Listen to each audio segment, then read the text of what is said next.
Hi, I'm Melissa Graham. I'm with the Richard Harris Law Firm. I'm the COO. We're based out of Nevada. We have offices in Las Vegas and Reno. Um, and those that know me pretty much know I'm an open book. I might like the tech side of it. So actually, I'm probably a closet tech nerd. But yeah, so I run the firm, but I also do law firm consulting. It's fun. I love it. I love to be able to share what I learn, and you learn as much as you teach when you're out there. So it's super fun. It speaks to kind of the efforts in communicating with your clients. I think oftentimes we think it's just client communication, but it's really the engagement and the building of trust.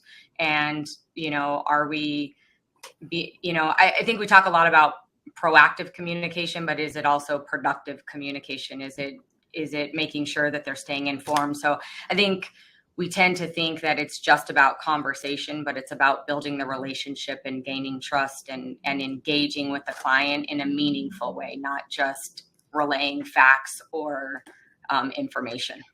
I think one of the other things on the experience is it's important to, understand we spend millions of dollars every year marketing and branding our firm and making sure that that experience is you are the firm that you're marketing. Do what you say you're going to do when you say you're going to do it. And I think that becomes the challenge, right? Is in the busyness of what we all do, how do we make every client, whether the case is big or small, feel like they're a priority. And so I think it's every time you pick up the phone, I think that client experience is one of the things that, you can do a great job, but you could drop it off in the end because they don't get their settlement check fast enough. It's not just about, a singular, getting them to sign up or a singular event. It's every time you interact with that client and just making sure that,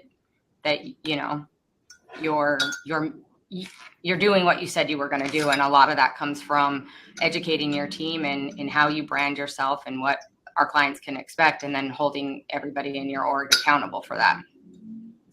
I think the competition is fierce, right? And so I think the firms that are going to continue to do well are the ones that are operationally sound, and that are utilizing, the tech that's out there and available to all of us. And I think it's all about the experience that the client is getting. So I think we are catching up. And so with the use of technology and being able to see the analytics side, we can run our firms much more from the data as opposed to running it off of a feeling.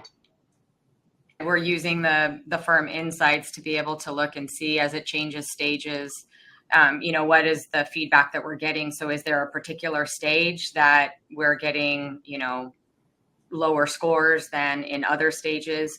And then it also gives us insight into, if you have an unhappy client, being able to rectify it before you're subbed out on a case. And so I think it's real time, from an admin perspective, the ability to say, hey, if there's a problem, we can address it right away. So I think there's a lot of tools just within the insights that you can use to help internally manage issues. And it's a great way to fix internal issues, right?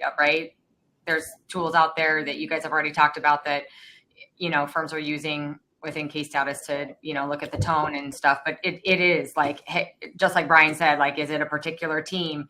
And then is it a training issue? Is it a compliance issue? And being able to kind of just internally manage systems and processes, right? Because you can only expect what you inspect. Yeah, and I think Sean's spot on. I think it's us, conforming to our potential clients instead of forcing them to conform with our ways of getting people signed up. It used to be everybody came in, and then, then the pandemic hit, and then everything was remote. And I think, and it's crazy to me that, as we've looked and researched it, we always think, oh, it's the younger generation that wants to do everything, via text and tech. And that is true, but there are some young folks that don't want to do it, and there are some older folks that are really good at the tech. So I think it isn't just a singular approach. I think John's right on. It's really just making sure that you're following the lead and figuring out the way that client wants to engage with you, and then having the ability to be able to engage with them in that way. And I think that's kind of the challenge is getting caught up to all of the different ways of communication, engagement, intake. And I think it just depends on how many stages you have, right? So as you're building out Litify, there may be more stages, and in pre-lit, you have more stages in lit. I think the key is to having it feel organic and natural and meaningful, not robotic. And, you start looking past those things. So they need to understand the value of it, right? And so it starts internally with your team seeing the value so that they can share that value with your clients.